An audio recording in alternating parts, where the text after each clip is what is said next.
realmente ocurrió en Chile. Abdicación universal de las obligaciones de cada institución. El Parlamento muy frivolizado, el Ejecutivo atemorizado, muy inerte, un presidente de la República muy susceptible a la crítica de la izquierda, que lo hace vacilar, porque se ha dicho que don Sebastián Piñera es, por ejemplo, es demócrata cristiano o es de centro izquierda. No, a Sebastián Piñera le ocurre de que él piensa fundamentalmente en su propio rol en la historia. Él tiene la noción esta de desempeñar un papel extraordinario en la historia, conducir una vida fuera de lo común. Eso para él es muy determinante. Entonces, eso lo ha empujado siempre a casarse con el éxito de corto plazo, a mi modo de ver, por supuesto. Yo no estoy metido dentro de la conciencia de don Sebastián Piñera, sería un poco difícil, pero creo yo que ha sido determinante en la evolución de las cosas esta preocupación permanente del presidente de la República de estar siempre montado en la cresta de la ola. Y eso nos ha llevado a contrastes tan agudos como el de que a comienzos de año, muy tentados con esto de llegar a una tercera elección, es decir, una segunda reelección, una tercera elección, estaba muy tentado con esto y entonces tomó este vuelo internacional, se creyó bombero de la Amazonía durante un tiempo y otras cosas más. O sea, el viaje a Cúcuta para desafiar a Maduro, por ejemplo, creo que fue una falta de tino internacional, porque además dejaba a los demás países, los que no fueran a Cúcuta, como si no fueran suficientemente demócratas. Y bueno, Maduro se vengó. Para Maduro disponer de un gasto de 3, 4, 5 millones de dólares en una operación política como la que se desarrolló en Chile, es como el chocolate del loro, como se decía antes. La señora viuda que tenía un lorito en un aro, ¿no? Le daba un pedacito de chocolate en las noches. Bueno, eso nos costó caro, esto de que el gobierno y personalmente don Sebastián Piñera estaba en una especie de esfera distinta. Y resulta ser que de apagar los incendios en la Amazonía tuvimos que aterrizar en Santiago a apagar los incendios de Cienfuegos con palos quemados, como decía Condorito, es decir, Amunátegui con Alamea.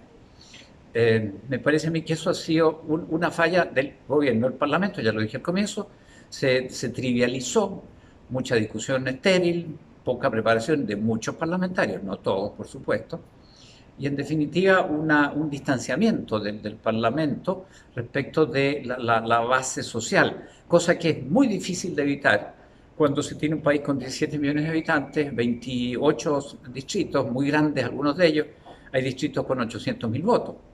Entonces pedirle al parlamentario que esté completamente en contacto con su distrito es perfectamente imposible. Ese creo yo que es una explicación de este gran fracaso. ¿Qué responsabilidad histórica tiene la derecha en esto, aparte del presidente Piñera, los partidos de la derecha? Porque se ha dicho que no son 30 pesos, sino que 30 años. Como querían decir que todo el modelo desde el retorno a la democracia ha sido un fracaso. Tengo dos explicaciones personales, ¿no? Te has fijado que muchos dicen, esta es mi opinión personal, como si uno quisiera una opinión no personal. Esta es la mía. En el largo plazo, el matrimonio sin condiciones de la derecha con el liberalismo social, económico y filosófico. Y eso desató en Chile como reacción frente al intervencionismo exacerbado del gobierno de Salvador Allende, desató como reacción un espíritu aventurero, un individualismo, como llaman en Estados Unidos, muy amigo de la libertad. Y en ese proceso se desataron unas dinámicas que hacían que todo el mundo, mucha gente, todo el mundo, pero mucha gente, estuviera muy preocupada de su resultado, su performance. Esto trasladado al mundo de los negocios significó que había infinidad de emprendedores de todas las edades que tenían que multiplicar su fortuna por 2 cada 5 años.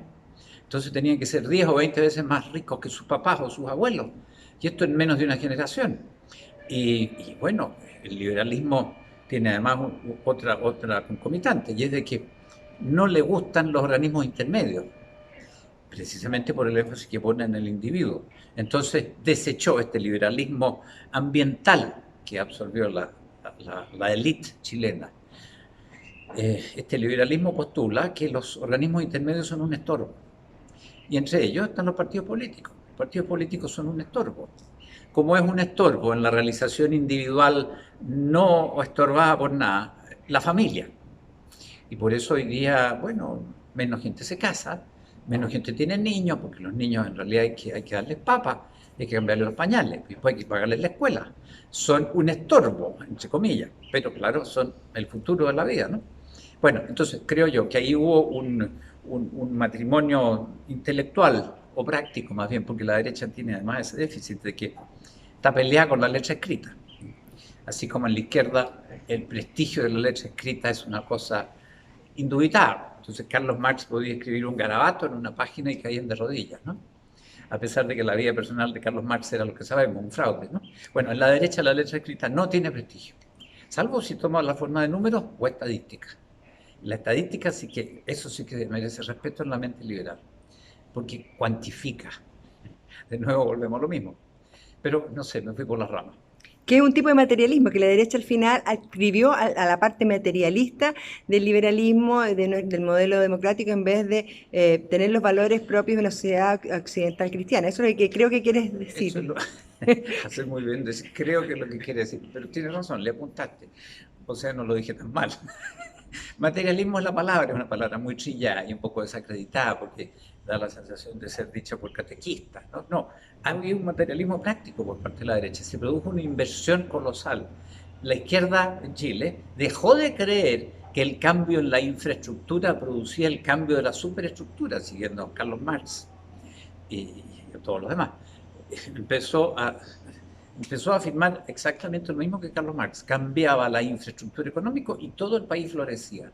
Crecía el PIB, crecía el per cápita, crecía el índice de productividad y ya estábamos al otro lado. En cambio, la izquierda chilena operó exactamente al revés. Entonces dijo, no señores, vamos a cambiar la educación, vamos a cambiar la moral familiar, vamos a atacar las instituciones por arriba, desacreditándolas, todo lo que tuviera visos de institución jerárquica había que molerlo en picadillo fino, así como esos platos chinos que uno no reconoce los ingredientes. Bueno, eso es parte de lo que ocurrió aquí. Materialismo práctico invencible. Hemos llegado a la situación en que estamos actualmente y no tenemos muy claro qué puede ocurrir hacia adelante. ¿Cuál es tu visión? ¿Qué tenemos que hacer bien? ¿Qué tendríamos que hacer para salir de esto con una democracia como las conocemos, mejorada, pero una democracia? Me parece que hay un planteamiento a corto plazo que es hiper dañino, que es este de decir que la Constitución es el zapato chino que impide el florecimiento del chileno postergado. Entonces, para quitar este escollo, se echa abajo la Constitución. Si aquí lo que se hizo en el hecho fue derogar la Constitución chilena en la práctica está derogada desde ese 15 de noviembre, puesto que los parlamentarios, por ejemplo, proponen gasto público que puede llevar al fisco a la quiebra, ¿no? Siendo que tiene prohibición de iniciativa en el gasto. Creo que si nos tomamos en serio la propuesta de la izquierda del cambio de lo que es el esqueleto de la República, así, bruscamente, sin pasar por un proceso de reforma que es viable. La Constitución ha tenido, según algunos, 38, según otros, 40 procesos de reforma. Cada proceso de reforma significa mejorar el texto y dos, ratificar lo que no se toca. O sea, la Constitución de ilegítima hoy día no tiene nada. Y siempre recuerdo yo por ahí, cuando me preguntan, las palabras de don Ricardo Lagos, del año 2005, que se puso poético y dijo, estamos ante la primavera de Chile. Casi tomó la voz de Pablo Neruda para decirlo. Y resulta ser que en una entrevista hace pocos días dijo que este era justo el momento para que todo esto se fuera al diablo, que esa Constitución no servía para nada. Poco institucional, don Ricardo Lagos. ¿Y qué es lo que puede pasar en este escenario? ¿Qué puede pasar? Puede pasar del todo o nada.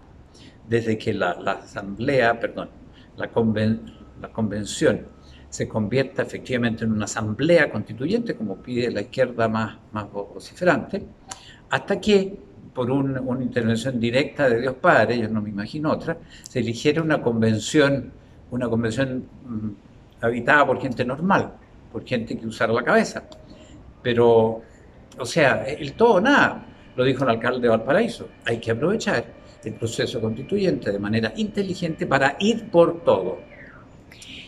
En el fondo, lo que podríamos enfrentarnos es a un sistema en el cual perdamos lo que hemos avanzado hasta ahora y podríamos terminar en un sistema socialista. Esa es la opción, anárquico. Es completamente factible. Yo creo que los partidos, llamémoslos oficiales, establecidos de la izquierda, han perdido control de la iniciativa transformadora. O sea, aquí hay una operación, un caudal de actividad de fuente anarquista muy potente, que fue apadrinada por la izquierda, de nuevo oficial, pero que ya agarró vuelo propio. Y tenemos a personajes como Marcos Enrique Ominami, que salía ayer en un vídeo que me llegó, diciendo que había que disolver la institución de los carabineros. Y no sé, la vamos a reemplazar. ¿Por qué? Digamos, no está claro. Efectivamente, hay una izquierda muy insolvente en actividad. ¿Dirías tú que al final lo que ha ocurrido es que perdimos una batalla cultural en este país? Yo creo que esa la perdimos hace mucho rato. Y eso sobre todo, de nuevo, vuelvo atrás, por el recurso al liberalismo sin filtro. Porque ni siquiera es un liberalismo clásico, hay distintas escuelas en liberalismo, ¿no? Que todavía admitía algún recurso a los resortes, llaman los morales, ¿no? Yo creo que efectivamente la batalla cultural se perdió hace mucho rato. Cada vez que había un impulso que satisfacer de orden material, ahí estaba la derecha pronta para seguirlo. Y eso se vio en muchas situaciones, pues desde la ley de divorcio hasta el pacto de unión civil y rematando en el aborto, Para que fue terminar, aprobado por doña María Luisa Abraham, dio el voto dirimente, exministra Factotum Universal del segundo piso de don Sebastián Piñera. hay personas que creen que es un poco al revés, que en el fondo si se hubieran hecho todas las reformas aún más liberales, si se hubieran hecho todas las reformas sociales que proponía Michelle Bachelet, no tendríamos este problema. Se hubiera alivianado la carga, la gente estaría más contenta y no hubiera Sí. evitado ese problema. La corriente subyacente de ideas o conceptos. Eso creo yo es que es donde más incidió el liberalismo. Ahora, en la esfera económica también pues, ahí ocurrió que esto del superindividuo privado de estorbo, o sea, un Nietzsche peinado a la americana, sin bigote, el superempresario chileno, que no tuviera limitaciones. Mira, una vez al año yo me encuentro con la persona que trabaja en el jardín de mi casa, que me dice, don Carlos, no puedo más con la deuda. ¿Cuál es la deuda, Luis? La deuda es que la señora compró una cocina que tener 2 fuegos pasó a tener uno de 4. Entonces le cuentan la chiva peluda, como dicen los niños, de que es el precio contado, pero a 30 meses, que es una mentira del porte de un buque. O viaje usted a República Dominicana, mañana brilla el sol, ¿no? Cómprese un Bermuda y paga en 60 meses sin interés. Bueno, resulta ser que hay un interés implícito, el bruto de grande, y probablemente se termine pagando 3 veces el precio real efectivo de la cosa, si hubiera existido un precio al contado. Eso es un abuso. ¿Tú quieres decir que hubo un sistema empresarial que abusó del sistema de libertad, del sistema de libre mercado? Efectivamente. Ahora, abuso hoy día es sinónimo de utilidad. Por ejemplo, se denunció en los colegios particulares privados por ser movidos por el lucro. No es lo mismo.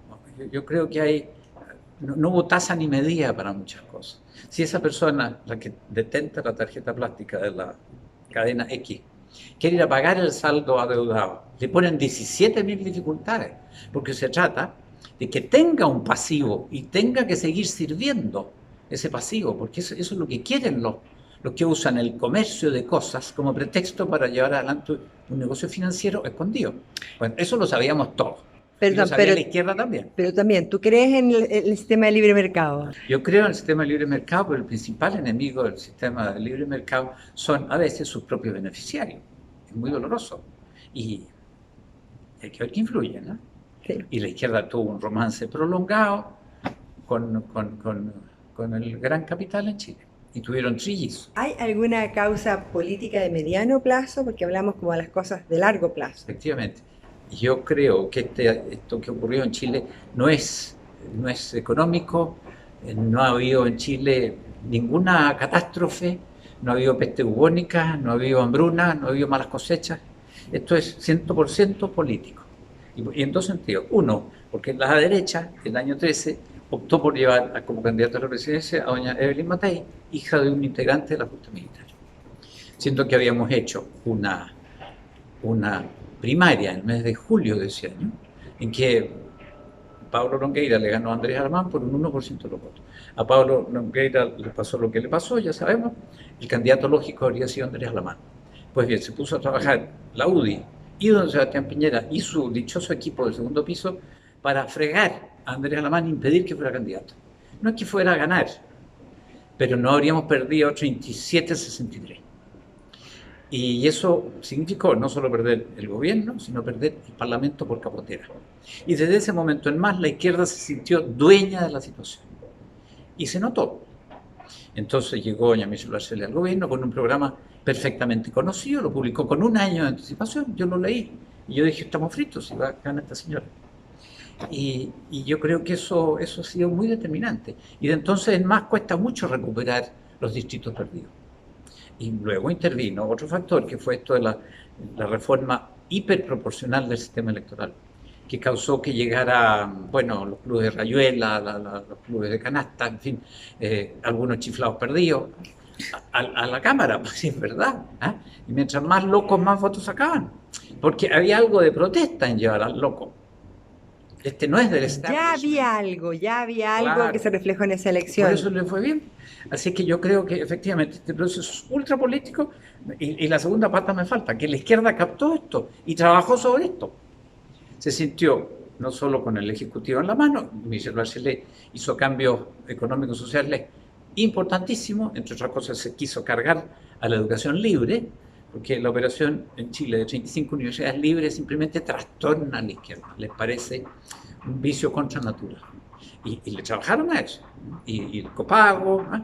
Lo que en tiempo de Ricardo Lagos era genial, pasó a ser un pecado mortal.